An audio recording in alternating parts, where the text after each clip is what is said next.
the injuries for today. T. Moore, knee will not practice. Bosa, hamstring will not practice. Garoppolo, foot, no practice. Ridgeway, pec, same thing. Debo, quad will be limited. McCaffrey, knee limited. Armstead, foot and ankle limited. Burford, ankle limited. Go ahead. What's the update on Jimmy Garoppolo? What have you found out about his diagnosis? It's not a Lisfranc. They don't have to do surgery on it.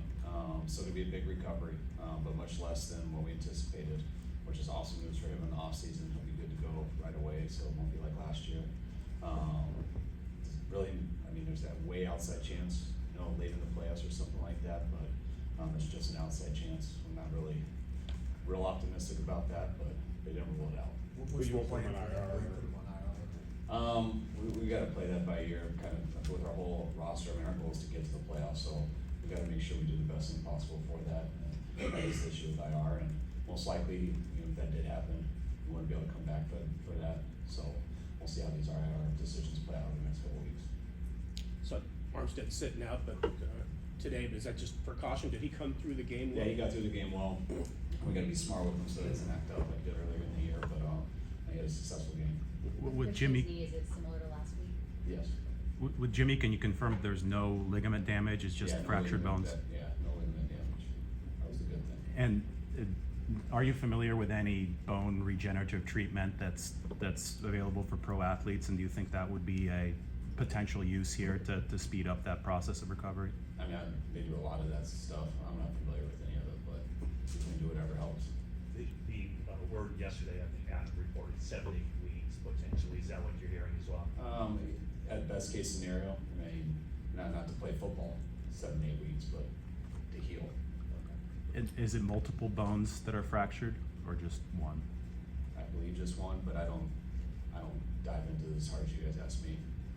I know it's a serious injury that's most likely keep him out for the year, and I know it's really good news that there's no ligament damage or anything, so he'll be fine once the broken foot heals. Did they tell you how many weeks to play football, best case? No, that's they don't do stuff like that. They just say how long it takes to heal, and it usually takes a little bit more after that. Shortly after Trey Lance got injured, you did an interview with Greg Pop, and he asked you what the plan was for him, and you said it's the same plan, meetings and stuff, he just wouldn't be on the field. But come December, you might get creative with things. What does that mean, and is that still a plan? I mean, we don't have to get creative. This is in all of our meetings and stuff, so I don't know why I said that, but we're creatively bringing everything now. So. What's the biggest change for you guys now with Brock Purdy as your starter? I mean, we're trying not to make it a drastic change. I mean, they have a similar skill set. We got a lot of confidence in Brock. We've seen him in practice. Our players have, we have, and that's why we were confident in him. But he hasn't played a ton of football, so there is some unknown out there. But we know he's got the ability to do it. We know he's got the mentality to do it, and don't like how we got to this point, but we're definitely excited about the option that we have. On Monday, you said you'd be surprised if you put a bid in for Mayfield. Reported that you definitely did not put a. Yeah, we did not.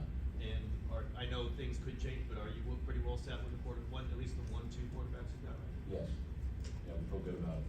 What's the biggest improvement you've seen from Brock Purdy since he got here?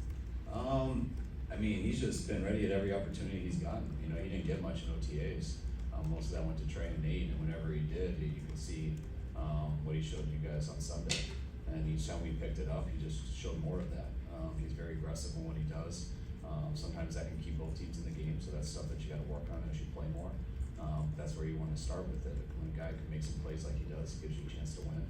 And we've got to figure out the best way to win with him. Is that what you like in the preseason, that aggressive way that he operates, runs the offense? Yeah, I like when a play's there that guys aren't scared to make it.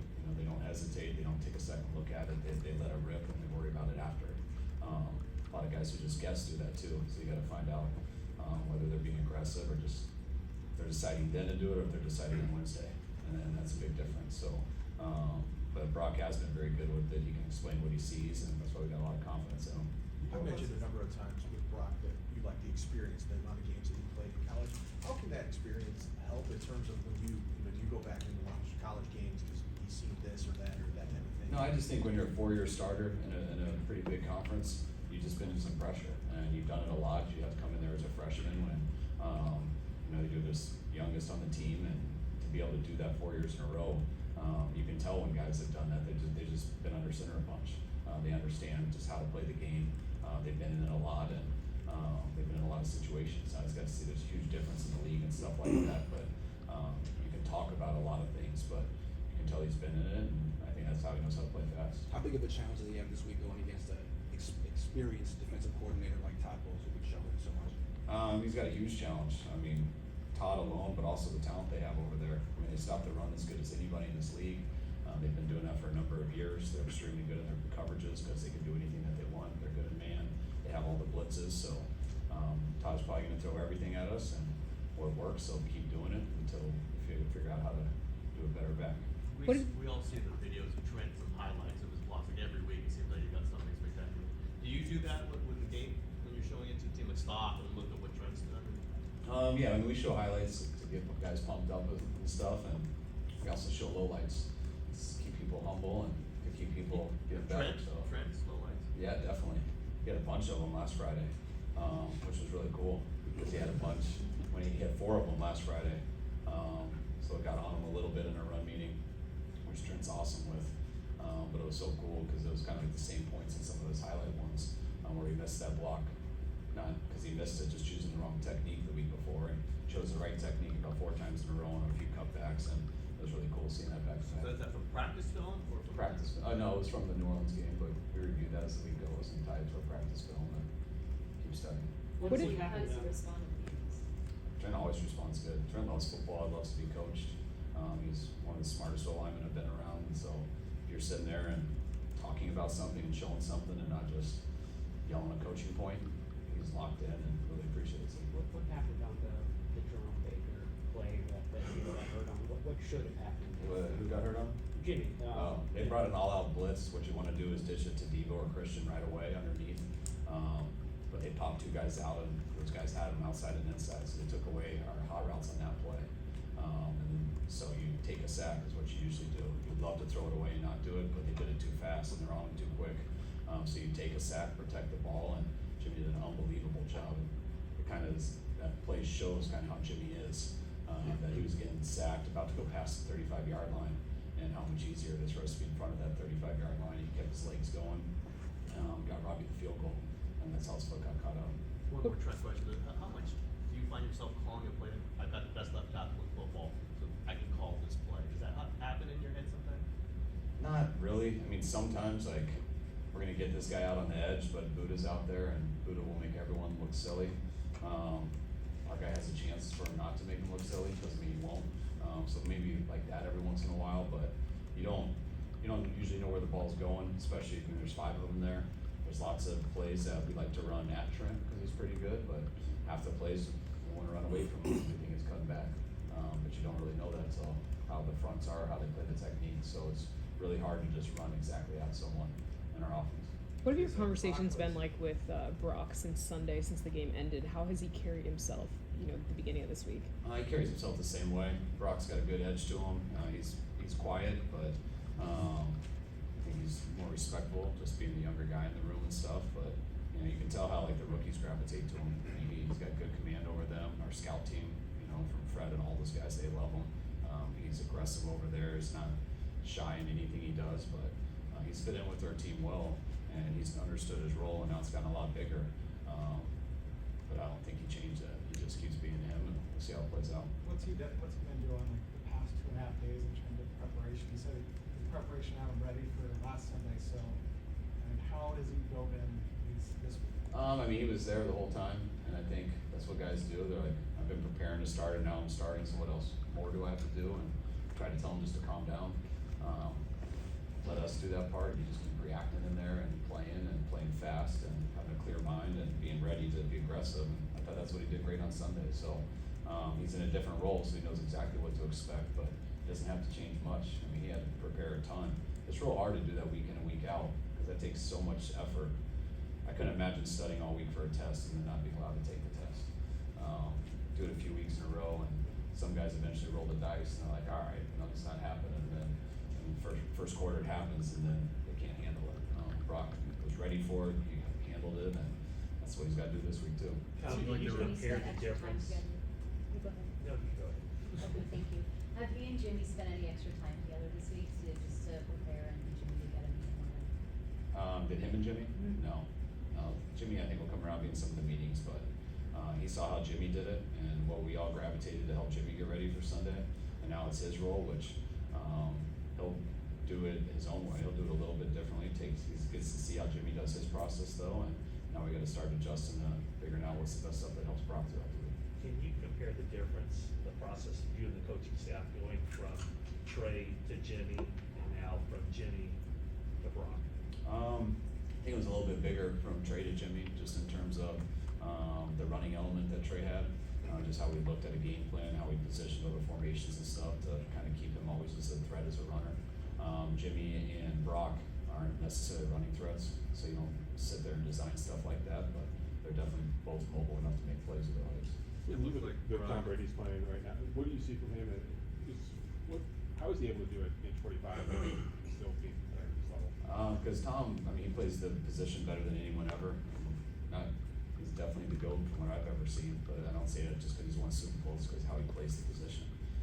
The ball always goes to the right spot, and that answer is based off of 1,000 different things. That could be matchups, it could be the coverage, it could be based off of down and distance, the time of the game, how the defense is playing. If you just watch him throughout his whole life, and you see him make a decision, you see him make a different decision in the second quarter, you see it definitely, he just has command of the game and knows how to win it and what it takes, whatever that is. He's kind of flawless in his technique, how he gets everyone the ball, and he's done that his whole career.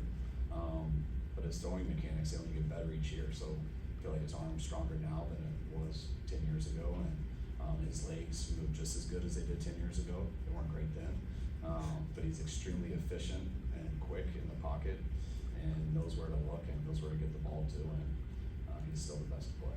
He had one of those. Take some ways where, yeah, especially it looked like Christian had some choice routes that Brock read really well and had a feel for where he was gonna go or sit down. What was your impression of his feel for those types of things and his anticipation? It was good. I mean, especially because he was trying to hit someone deeper, and the hole was there, but we just got rerouted a little bit, so we couldn't quite get to the hole.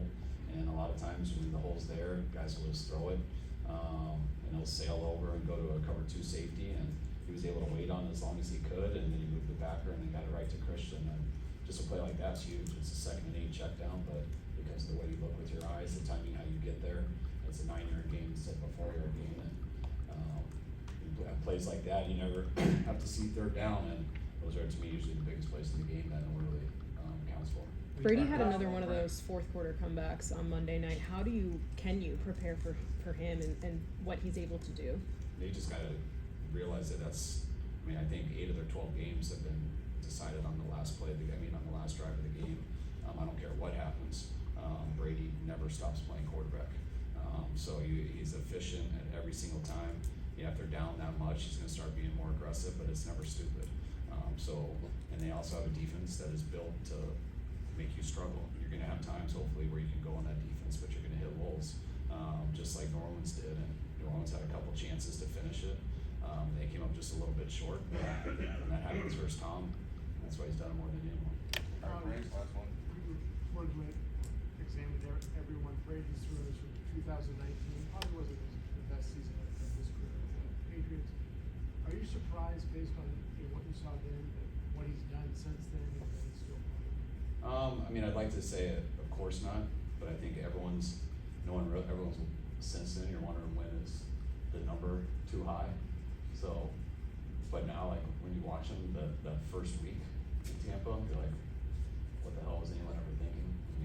The dude looks the exact same with that year. He does when he comes off injuries, and I think he's playing as good now and throwing the ball as well now as I've seen anybody ever do it. All right, guys. Thank you. All right.